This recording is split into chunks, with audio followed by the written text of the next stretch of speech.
आखिरी चरण का चुनाव भी संपन्न हो चुका है और लंबे चुनाव प्रचार के बाद प्रधानमंत्री मोदी देश के सबसे दक्षिणी छोर कन्याकुमारी के विवेकानंद रॉक मेमोरियल पहुंचे थे, जहां उन्होंने लगभग 45 घंटे तक ध्यान साधना की थी। अब ध्यान साधना के बाद पीएम मोदी का एक पत्र सामने आया है, जिसमें पीएम मोदी ने अपने अनुभव साझा करते हुए कहा कि कन्याकुमारी के विवेकानंद रॉक मेमोरियल में आकर मैं अलौकिक और अद्भुत ऊर्जा का अनुभव कर रहा हूं। उन्होंने आगे लिखा कि विवेकानंद मेरी ऊर्जा और साधना के स्रोत हैं। वर्षों पहले जब विवेकानंद जी ने यहाँ आकर तपस्या की थी तो उन्हें भारत के पुनरुत्थान की ऊर्जा मिली थी। उसी दिशा में भारत बढ़ रहा है। मुझे यहाँ आने का सौभाग्य मिला। साथ ही उन्होंने कहा कि मेरा जीवन सदैव राष्ट्र के लिए समर्पित है। मां भारती को कोटि कोटि नमन। तो प्रधानमंत्री नरेंद्र मोदी कन्याकुमारी में विवेकानंद रॉक मेमोरियल पहुंचे थे, जहां उन्होंने 45 घंटे ध्यान लगाया और ध्यान साधना के बाद प्रधानमंत्री मोदी ने ये पत्र लिखा है आम जनता को और उन्होंने वहां के अनुभव साझा किए हैं। तो वहीं दिल्ली के मुख्यमंत्री अरविंद केजरीवाल को कोर्ट से राहत नहीं मिली है। कोर्ट ने उनकी अंतरिम बेल याचिका पर फैसला नहीं सुनाया है। याचिका पर फैसला 5 जून को सुनाया जाएगा। इसके मद्देनजर केजरीवाल को आज तिहाड़ जेल जाकर सरेंडर करना होगा।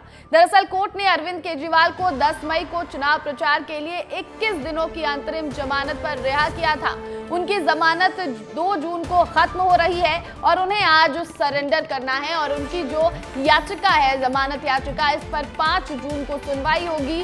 केजरीवाल को राहत नहीं मिली है और उन्हें आज सरेंडर करना होगा तिहाड़ जेल में जाकर। 21 दिनों की अंतरिम जमानत पर थे केजरीवाल। कल आखिरी चरण का चुनाव संपन्न हुआ और इसके बाद आज केजरीवाल तिहाड़ जेल जाएंगे और वहां सरेंडर करेंगे। मध्य प्रदेश के मुख्यमंत्री डॉक्टर मोहन यादव आज गुजरात में रहेंगे। सीएम यहां पर सुबह 10 बजे पोरबंदर पहुंचेंगे, जिसके बाद 11 बजे हेलीकॉप्टर से द्वारका जाएंगे। यहां पर सीएम भगवान श्री कृष्ण और शंकराचार्य जी से जुड़ी जगहों का दौरा करेंगे और इसके बाद शाम 4 बजे सोमनाथ पहुंचेंगे, जहां की आध्यात्मिक और धार्मिक जगहों का वो दौरा करेंगे।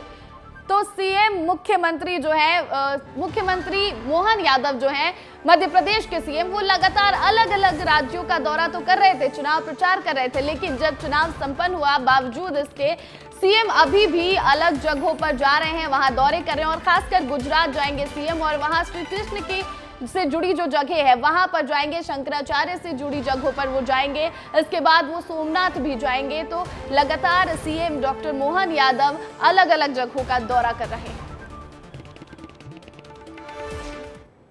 तो रायपुर में आईआईएम में छत्तीसगढ़ सरकार के तमाम मंत्रियों की पाठशाला दूसरे दिन भी आयोजित की गई। यहां जमावड़ा देश के बड़े बड़े प्रोफेशनलों का भी लगा और दूसरे दिन क्लासरूम में क्या कुछ सिखाया गया मंत्रियों को, इस रिपोर्ट में देखिए।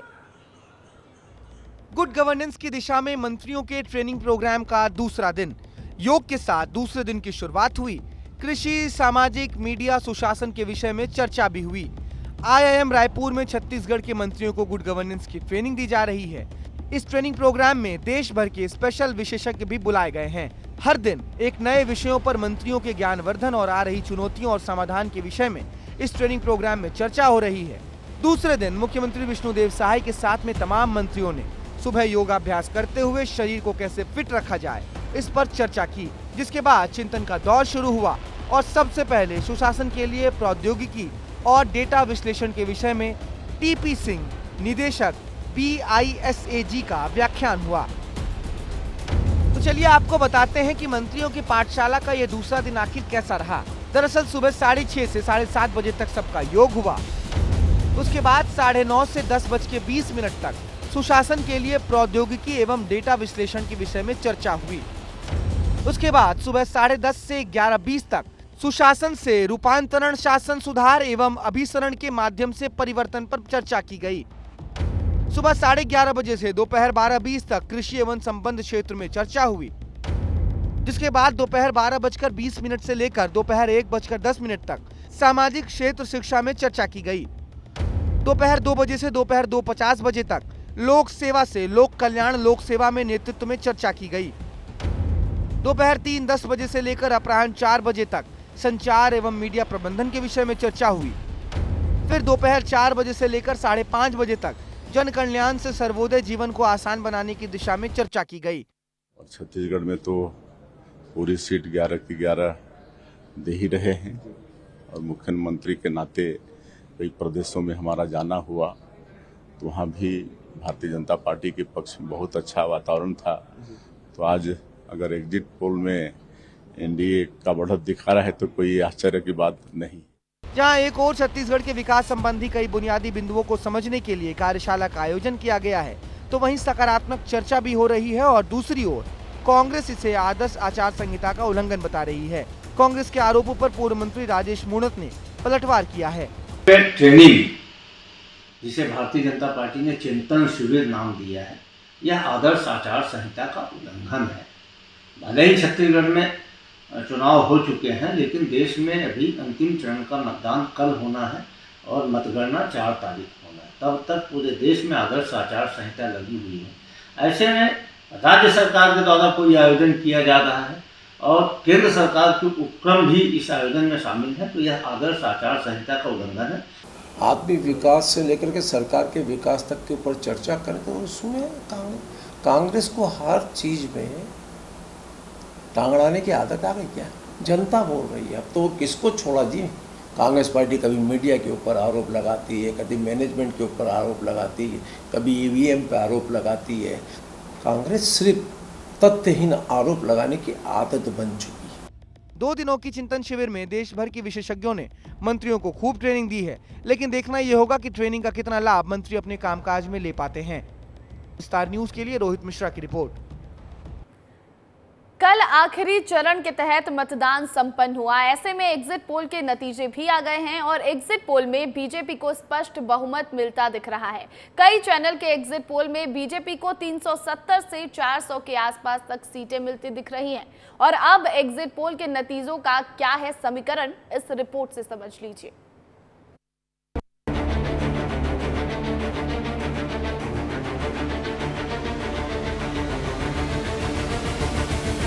और कहते क्या है, विकास कैसे होगा? बोले खटाखट खटाखट। सबसे बड़ा मुद्दा कौन सा है? खट जवाब आता है, बेरोजगारी सबसे बड़ा मुद्दा है। आपका वोट विकसित भारत बनाएगा, ये मोदी की गारंटी। संविधान की लड़ाई है, बीजेपी आरएसएस इस पर आक्रमण कर रहे हैं। कोई भी शक्ति इसको फाड़ कर फेंक नहीं सकती है। उसका मंगलसूत्र वो एक सोने का कीमत का मुद्दा नहीं है, उसके जीवन के सपनों से जुड़ा हुआ है। दूसरे नंबर पे 90% लोग आपको कहेंगे दूसरे पे महंगाई। ये अंबानी अडानी से कितना माल उठाया है, काले धन के कितने बोरे भर करके रुपये मारे हैं। इसीलिए नरेंद्र मोदी जी ने अपने 2 मित्रों का नाम ले लिया कि भैया मुझे आके बचाओ, इंडिया गठबंधन ने मुझे घेर लिया है, मैं हार रहा हूँ, मुझे बचाओ, अदानी अंबानी जी मुझे बचाओ। खटाखट टकाटक और फटाफट के बीच सुगबुगाहट तो लहर की हो रही थी, लेकिन यहाँ तो तूफान आने को है। 400 पार का तो मालूम नहीं, लेकिन इस बार भी एक बात तय है कि उफान आने को है। 18वें लोकसभा के लिए आखिरी चरण का मतदान 1 जून को समाप्त हो गया और इसके साथ ही एग्जिट पोल पर आंकड़ों में लिपटी सियासत की तस्वीर अब सबके सामने है। अलग अलग टीवी चैनल्स पर चल रहे एग्जिट पोल की बात करें तो वहां नतीजों की परछाई में एनडीए 2024 के आम चुनावों में भी प्रचंड जीत की तरफ बढ़ता दिख रहा है। सबसे पहले बात देश की 543 सीटों के लिए आए एग्जिट पोल्स की कर लेते हैं। अगर इंडिया न्यूज डी डायनेमिक्स की बात करें तो एनडीए को 371 सीटें मिल रही हैं, तो वहीं इंडिया 125 सीटों पर है, तो वहीं अन्य के खाते में 47 सीट जाती दिख रही है। रिपब्लिक भारत पर चल रहे एग्जिट पोल की बात करें तो वहां पर एनडीए 353 से लेकर 363 तक की संख्या में संसद में अपनी मौजूदगी बना सकता है, तो वहीं इंडिया ब्लॉक के खाते में 118 से 133 सीट आती दिख रही है, तो वहीं अन्य के खाते में 43 से 48 सीट जा सकती है। जन की बात के मुताबिक एग्जिट पोल की बात करें तो एनडीए के झोली में 362 से 392 सीट आ सकती है, तो वहीं इंडिया के हिस्से 141 से 161 लोकसभा की सीट जा सकती है। अन्य के खाते में जन की बात के मुताबिक 10 से 20 लोकसभा सीटें जा सकती हैं। लेकिन एग्जिट पोल के स्क्रीन पर दिख रहा आंकड़ों का ये जादू यूं अचानक से नहीं छलक पड़ा है। इसके पीछे मुद्दों की लंबी फहरिस्त है, जहां एनडीए और इंडिया दोनों अलग अलग मुद्दों के साथ 2024 के चुनाव में उतरा हुआ था। मुद्दों की लड़ाई में इस बार एनडीए फिर से मोदी की गारंटी के सहारे मैदान में था, तो बात मुस्लिम आरक्षण पर भी हो रही थी, मंगलसूत्र पर भी हो रहा था, संपत्ति बंटवारे पर भी हो रहा था और राम मंदिर के साथ साथ पीओके यानी कि पाकिस्तान ऑक्युपाइड कश्मीर पर भी हो रहा था। और इन तमाम मुद्दों पर एनडीए और नरेंद्र मोदी लगातार इंडिया गठबंधन को घेरते हुए नजर आ रहे थे। तो वहीं इंडिया ब्लॉक की तरफ से राहुल गांधी हाथ में संविधान पकड़े हुए महंगाई, बेरोजगारी और इलेक्टोरल बॉन्ड की बात कर रहे थे। राहुल गांधी लगातार अपने भाषणों में पूंजीपतियों जैसे अडानी और अंबानी पर आरोप लगा रहे थे और जाति से लेकर धर्म तक की बात कर रहे थे। तो वहीं इंडिया ब्लॉक की तरफ से ईडी और सीबीआई पर दबाव की भी बात सामने आ रही थी और ऐसा लग रहा था कि राहुल गांधी की लड़ाई मोदी से ना होकर कई बार मीडिया से भी है। तो इस तरीके से अगर मुद्दों की पिच पर इस लड़ाई को समझे तो एनडीए इस लड़ाई में कहीं आगे जाती हुई दिखाई दे रही है। तभी तो 543 लोकसभा सीटों में एनडीए के खाते में 350 से ज्यादा सीटें आती दिखाई दे रही हैं। बहरहाल ये कहना गलत नहीं होगा कि ये सभी आंकड़े एग्जिट पोल के हैं, लेकिन अब ये देखना दिलचस्प होगा कि एग्जिट पोल के आंकड़ों में सिमटी सियासत की ये तस्वीर 4 जून को कितनी साफ हो पाती है। कौन सी पार्टी, कौन से सियासी हुक्मरान सत्ता के शीर्ष पर पहुंचते हैं और जनता अपने वोट से किसको सियासत की एग्जिट तक पहुंचा देती है। ब्यूरो रिपोर्ट, विस्तार न्यूज। बात करते हैं मध्य प्रदेश के एग्जिट पोल की। एमपी की 29 सीटों पर भी एग्जिट पोल के नतीजे आने के बाद मध्य प्रदेश बीजेपी में भी खुशी की लहर दिख रही है। अब बीजेपी की 29 सीटों पर 27 से 29 सीटें जीतने का अनुमान है। अब मध्य प्रदेश पर फाइनल एग्जिट पोल क्या कहता है, इस रिपोर्ट से समझिए। चुनावी शोर के बाद अब रिजल्ट के लिए हर पार्टी टकटकी लगाए बैठी हुई है। आज शाम 7वें चरण की वोटिंग तो थम गई, लेकिन अब एग्जिट पोल से सियासी गलियारों में एक बार फिर तूफान आ गया है। मध्य प्रदेश में मिशन 29 चलेगा या फिर कांग्रेस का जादू, क्या होगा फैसला, इसके बारे में हर एक टीवी चैनल अपने अपने आंकड़े लिए बैठा हुआ है। एग्जिट पोल पर सियासत के आंकड़ों के लिहाज से अगर नतीजों को समझने की कोशिश की जाए, एबीपी न्यूज के एग्जिट पोल की बात करें तो एनडीए के खाते में 26 से 28 सीटें आ रही हैं, यानी कि बीजेपी 26 से 28 सीट पर फतह कर सकती है, तो वहीं कांग्रेस के हिस्से 1 से 3 सीटें आ रही हैं। इंडिया टुडे की भी बात कर ले तो इंडिया टुडे मध्य प्रदेश में बीजेपी को 28 से 29 सीटें दे रहा है, तो वहीं कांग्रेस के खाते महज 1 सीट ही आती दिखाई दे रही है। एग्जिट पोल की माने तो बीजेपी का मिशन 29 बहुत हद तक पूरा भी होता दिखाई दे रहा है। तो वहीं प्रदेश के मुखिया और पूर्व मुख्यमंत्री ने तो प्रधानमंत्री मोदी के सर एक बार फिर प्रधानमंत्री का ताज सजाने की बात तक कह दी है।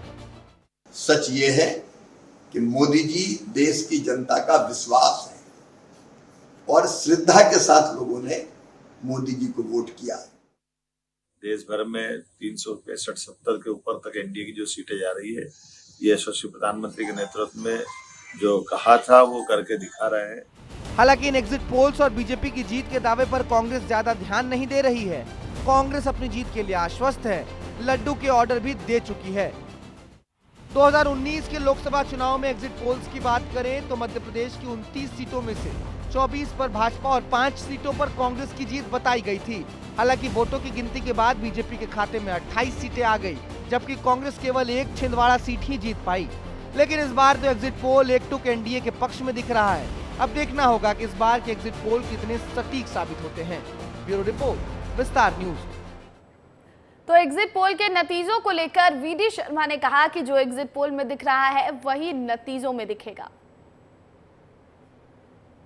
एग्जिट पोल के नतीजे आज जो देश के सामने आए हैं, मैं ऐसा मानता हूं कि जब 4 तारीख को परिणाम आएंगे तो एग्जिट पोल से भी ज्यादा ये साकार रूप दिखाई देगा और इस बार 400 पार का नारा देश के अंदर माननीय प्रधानमंत्री मोदी जी के नेतृत्व में पूरा हो रहा है। और ये जो आंकड़े ये कहते हैं और दिखाई देता है कि ये प्रधानमंत्री नरेंद्र मोदी जी को तीसरी बार भारत का प्रधानमंत्री बनाने के लिए जनता ने आशीर्वाद दिया है और भारतीय जनता पार्टी के कार्यकर्ताओं की अथक मेहनत और परिश्रम, विकास और गरीब कल्याण को जनता ने आशीर्वाद दिया है प्रधानमंत्री मोदी जी के नेतृत्व में। इसलिए मैं तो ये कहता हूं कि प्रधानमंत्री जी को तो वीडी शर्मा के बाद विदिशा से बीजेपी प्रत्याशी और पूर्व सीएम शिवराज सिंह चौहान ने एग्जिट पोल के नतीजों पर कहा है कि जनता को पीएम मोदी पर भरोसा है और इसलिए जनता ने मोदी को वोट दिया है। एग्जिट पोल आ गए हैं और इसके साथ साथ में ये भी तस्वीर लगभग क्लियर हो गई है कि भाजपा को क्या मिल रहा है, कांग्रेस को क्या मिल रहा है, अन्य को क्या मिल रहा है। शिवराज सिंह चौहान जी हैं, पूर्व मुख्यमंत्री हैं, खुद प्रत्याशी भी हैं विदिशा से। उनसे समझेंगे कितना इत्तेफाक रखते हैं इन एग्जिट पोल से और उनको क्या लगता है आंकड़ा कहाँ तक जाएगा। सर, क्या स्थिति रहने वाली है? 400 पार होगी। एग्जिट पोल जो आए हैं मैं उनको मानता हूँ कि जो अनुमान दिखाया है उसके पार भारतीय जनता पार्टी जा रही है। एनडीए और बीजेपी 400 पार और अकेली बीजेपी 370 क्रॉस करेगी। सर, कहीं ना कहीं ये मेहनत जो हो रही थी, जो इतनी अटाटूट मेहनत कर रहे थे, आपको भी हमने देखा, लगातार देश में दौड़ते रहे, दक्षिण में खासकर आपने बहुत फोकस किया, ये उसका ही परिणाम? प्रधानमंत्री श्रीमान नरेंद्र मोदी जी पर विश्वास, उनके प्रति श्रद्धा, और वो श्रद्धा प्रकट हुई है वोट के रूप में, क्योंकि विकसित भारत के लिए फिर तीसरी बार मोदी जी भारत के प्रधानमंत्री बने। ये जन जन के मन में, पूरे देश में, पूरा पश्चिम उत्तर दक्षिण हर जगह था। आधी आबादी यानी महिलाओं ने भी लास्ट मोमेंट तो उनका एक वॉर रूम भी बनाया गया अपने यहाँ पर, उन्होंने भी काफ़ी लोगों से बात करी और घर से निकल कर उन्होंने प्रेरित भी किया दूसरों को। उस आधी आबादी के लिए क्या? आधी आबादी का पूरा साथ मिला है और इसलिए इतने आश्चर्यजनक परिणाम आ रहे हैं। शिवराज जी थे, कह रहे हैं 400 पार यानी 400 पार, और आधी आबादी, जमीनी कैडर सभी का जो है साथ मिला, कार्यकर्ताओं का ये प्रतिसाद है और उनको उन्होंने बधाई भी दी है, बहुत खुश है, कॉन्फिडेंट है। श्याम सिंह तोमर, कैमरा पर्सन नागेंद्र के साथ, विस्तार न्यूज़ के लिए। तो वहीं ग्वालियर से बीजेपी प्रत्याशी भारत सिंह ने एग्जिट पोल में बीजेपी को मिले बहुमत पर खुशी जताई है। उन्होंने कहा कि बीजेपी 400 पार करेगी। वहीं उन्होंने कहा कि कांग्रेस के लोगों को भ्रम नहीं पालना चाहिए। इस वक्त हमारे साथ ग्वालियर लोकसभा से बीजेपी के उम्मीदवार हैं भारत सिंह कुशवाहा, वो मौजूद हैं। सर, एग्जिट पोल आ चुके हैं, अब एग्जिट पोल को लेके आपका क्या कहना है, क्या उम्मीद है, आगे पीछे हो सकता है? एनडीए को 400 से अधिक सीटें मिलेंगी और भारतीय जनता पार्टी एक प्रचंड बहुमत के साथ सरकार बनाएगी और प्रधानमंत्री जी के नेतृत्व में फिर इस देश का भला होगा, ऐसा मैं दावे के साथ कह सकता हूँ। कांग्रेस की भी सीटें बढ़ रही हैं, तो क्या लगता है कि राहुल गांधी ने जिस तरीके से जो यात्राएं निकाली तो उसका असर दिखाई दे रहा है कुछ? देखिए, कांग्रेस से पूरा विश्वास देश की जनता का उठ चुका है, क्योंकि कांग्रेस के पास न नेता है, न नीयत है, न नीति है, न कोई विचार है। इसलिए देश की जनता समझ चुकी है कि हमें भारतीय जनता पार्टी को, प्रधानमंत्री जिस तरह से नरेंद्र मोदी जी के नेतृत्व में जो देश तरक्की कर रहा है, आने वाले समय में हमारी देश की और ताकत बढ़ेगी। मध्य प्रदेश में भी जो एग्जिट पोल आए हैं उनमें 29 सीटों में से 28 सीटें बीजेपी की और 1 सीट कांग्रेस की बता रहे हैं। वो कौन सी ऐसी कांग्रेस की सीट है आप मानते हैं कि हाँ जहाँ कांग्रेस मजबूत है? जहाँ कांग्रेस जिस सीट को मान रही है वही कांग्रेस की नहीं है, वही भाजपा की है। इसलिए कांग्रेस के लोग गलतफहमी नहीं पालें। भारतीय जनता पार्टी को यहाँ 29 की 29 सीटें मिल रही हैं। लेकिन ग्वालियर चंबल अंचल में कांग्रेस दावा कर रही है कि मुरैना लोकसभा सीट हो या ग्वालियर हो या फिर भिंड हो, वो जीत रहे हैं तीनों की तीनों सीटें। देखिए, कांग्रेस चुनाव जहाँ पे भी लड़ती है जातिवाद का जहर घोलती है, जनता जानती है। हमेशा भारतीय जनता पार्टी के साथ खड़ी रही है इस अंचल की जनता, और हमेशा अधिकतर चुनाव भारतीय जनता पार्टी जीती है। इस बार भी चंबल, ग्वालियर, पूरे प्रदेश में भारतीय जनता पार्टी का कमल खिलेगा। तो बिल्कुल, ये भारत सिंह कुशवाहा है, उनका साफ तौर पर कहना है कि जिस तरीके से पूरा देश मोदी में है, उन्होंने दावा किया है कि जो एग्जिट पोल में 350 सीटों का अनुमान है, लेकिन जब नतीजे और परिणाम जब आएंगे तो बीजेपी 400 से पार होगी। कैमरामैन संजय चंदिल के साथ अनिल गौर, विस्तार न्यूज। तो मध्य प्रदेश के अलावा छत्तीसगढ़ में एग्जिट पोल के नतीजों में भी बीजेपी को साफ साफ बहुमत मिलता दिखाई दे रहा है। छत्तीसगढ़ में बीजेपी को एक तरफा बढ़त मिलती दिख रही है। बीजेपी ने 2019 के चुनाव में 9 सीटें जीती थी, लेकिन इस बार के एग्जिट पोल में बीजेपी को 10 से 11 सीटें मिलती दिख रही हैं। तो ये सर्वे है और ये है एग्जिट पोल जो कहता है कि छत्तीसगढ़ में 10 से 11 सीटें बीजेपी को मिल रही हैं। तो छत्तीसगढ़ के सीएम विष्णुदेव साय का एग्जिट पोल पर बयान भी सामने आ चुका है, जिसमें उन्होंने कहा है कि अब तक सामने आए एग्जिट पोल के मुताबिक देश में एनडीए की लहर दिखाई दे रही है। छत्तीसगढ़ में 11 की 11 सीटों पर बीजेपी जीत रही है। अगर एग्जिट पोल में एनडीए की बढ़त दिखाई दे रही है तो ये आश्चर्य की बात नहीं है।